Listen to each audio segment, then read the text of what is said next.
Hey guys, Brian Bierler here coming to you from the Storage Review Lab. We've got a box in today. We want to open up and see what's inside. I've got an inkling as to what's inside there, but it's a little bit of a surprise. I don't actually know for sure. And we were talking with this org about a number of different projects, number of different opportunities, so we'll see. One thing we do know, anytime we see the peppermint tape, that's a Synology box. And while I'm tempted to lick it because it looks so pepperminty good, during the current times, it's probably ill-advised to be licking boxes.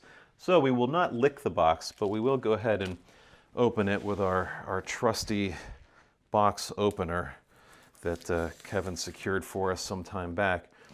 So the things that we think are in here are probably a new little 2-bay NAS and then a little bit of router or wireless access points from Synology, because we're looking at a couple different things with them. So let's find out together. Oh, there's all sorts of goodness. Oh, all right. This will be very exciting for all of us. Let me get that out of the way. All right, so we've got a hard drive. I'm going to set that off to the side. And we've got another hard drive. We'll come back to that here in a second. Here's what we've got. So Synology's got a, if you don't know, they've got a number of wireless routing devices. This is the RTC 2600 AC, and this guy is the MR 2200 AC. So the reason why we're taking a look at these, and we've looked at Synology routers in the past, and they've been really easy to use, really good technology, which honestly, going into it, when you talk to any vendor that adds products to their product lines, Synology's a NAS vendor, right? So when they add something new, you're never quite sure what to expect, and they actually did a really good job with them. In fact, I believe Kevin's got one of these guys at home that he refuses to part with, so we got another one in here. So this is their mainline router, this is the mesh guy. But anyway, what Synology's doing is they've got a VPN client. So in the light of current events, what they've done is they've made that client free, and the routers support different numbers. This guy supports 20 VPN accesses. I believe this guy supports 10 or maybe 20. We'll have to check that out. But either way, the client is free. So you used to get one for free with either one of these products, but now they're going to give you, in this case with the 2600, 19 more licenses. All you have to do is sign up and get that from Synology. Normally 10 bucks a piece. So now we're talking about a $190 value if you get that between now and September 30th. And it looks like that license will remain in perpetuity. So if you're working with a distributed workforce, a small business, a little office that can use that so that your employees can remote in and access files on a Synology locally in the office from their home, the VPN's a great value for 10 bucks, and it's even better value for free. So definitely check that out if you're a Synology user in your organization. The other thing we have in today is the DS220j. We all know J stands for jambalaya, and that's what we need here is some more jambalaya. But this is their home NAS unit, 2-bay, which this is nice to see. You know, the last one they sent us, the 420j, the toaster family as we like to call, that had a pleasant surprise in it. It's like if you're a C student and you bring home a C paper, no one really cares, right? But that one time when you bring home like an A-, your parents are really excited. When we opened that 420j and saw that it had two 16 terabyte drives inside, that made us excited. Now the 220j, the box is obviously a little lighter, but looks like they've paired up with Seagate again to put together some storage for this. And we've got a pair of freshly sealed Seagate IronWolf 4 terabyte drives.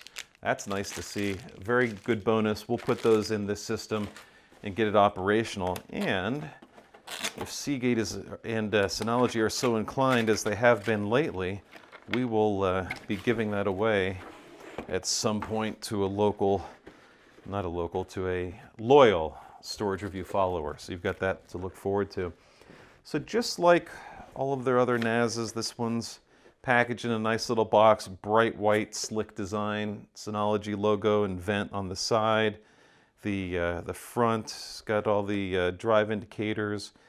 Ooh, that was close. We almost lost one. Feels pretty good and looks pretty good. So why don't we do this? let's pull in a little bit tighter. We'll take the lid off, we'll mount the drives, we'll see what the inside looks like, and then get this guy operational.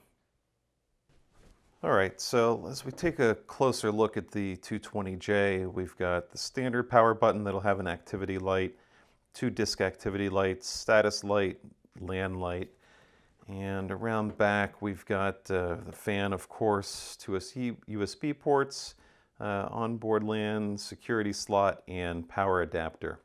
There will be eventually screws that go in there. It's actually kind of nice because this unit was shipped bare, so it'll save you a little time of unscrewing those 2 screws to get at the front end of this. Now, what is interesting about the 220J is that this is a series that Synology has made for a number of years, and really every 2 years, that's the 20 part, and 2 being 2 Bay and the J being Jambalaya, is like I said, they update these about every 2 years. Now, when we think about what they had with the 18J model, the 218J, that had a Marvell CPU that was 1.3 gigahertz, 2 cores. This guy's got a 4-core Realtek 1.6 gigahertz CPU inside, so you're going to get a little more performance out of it, which is great. And they both had the same RAM footprint of 512 gig, but this is DDR4 versus DDR3 in the prior. So those are the key technical differences. Either way, this is really targeted to home cloud users, back up your PCs or your other devices around the home, media sharing, and then of course, because it runs DSM, it works with all of their other apps for your iPhone or Android or whatever for file sharing and backup and that sort of thing. So because there are no screws on this unit yet, we should be able to just slide this top off, and we'll set that to the side and take a look at what we've got in here. Now, this is a 2 drive unit, of course. This is set up for 3.5-inch drives, and actually there's something kind of interesting here.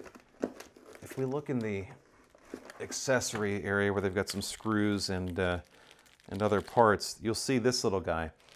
Now this is kind of neat because what you can do is actually mount that back here, and if you had a 3.5-inch hard drive that doesn't have the middle screw hole, a lot of the helium drives don't have the middle screw hole, and there's a couple others that we've seen that have abandoned that. You can still get your second mount point back here.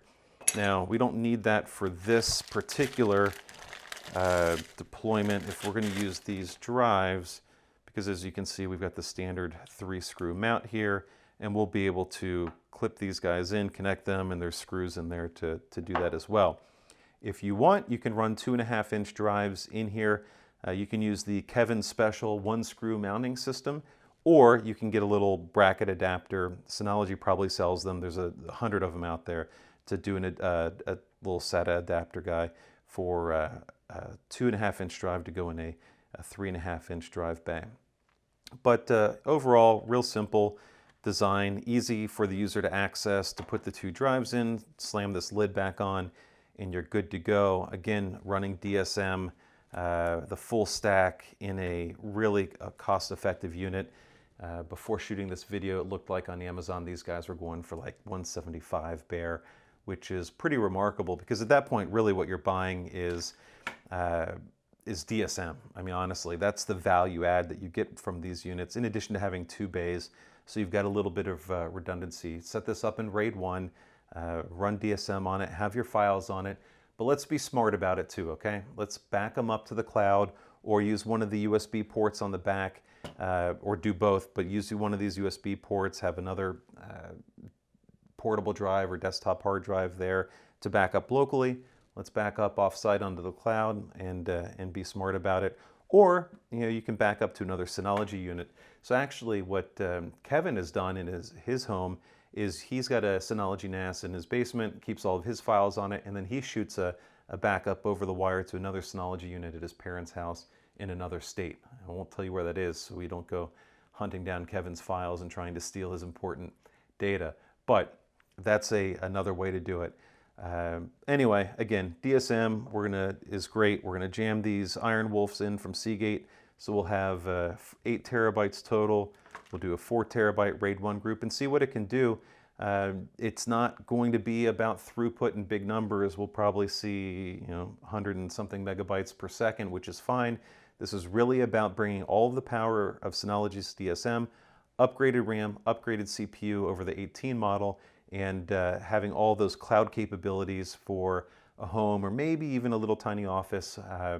But Synology does have some more powerful units, of course, if there are going to be a number of users. But this is really ideal for home use, having your own private cloud. So we'll put this back together, power it up, and get it testing. And we'll have that full review ready for you in the next couple weeks at storagereview.com. Thanks for tuning in.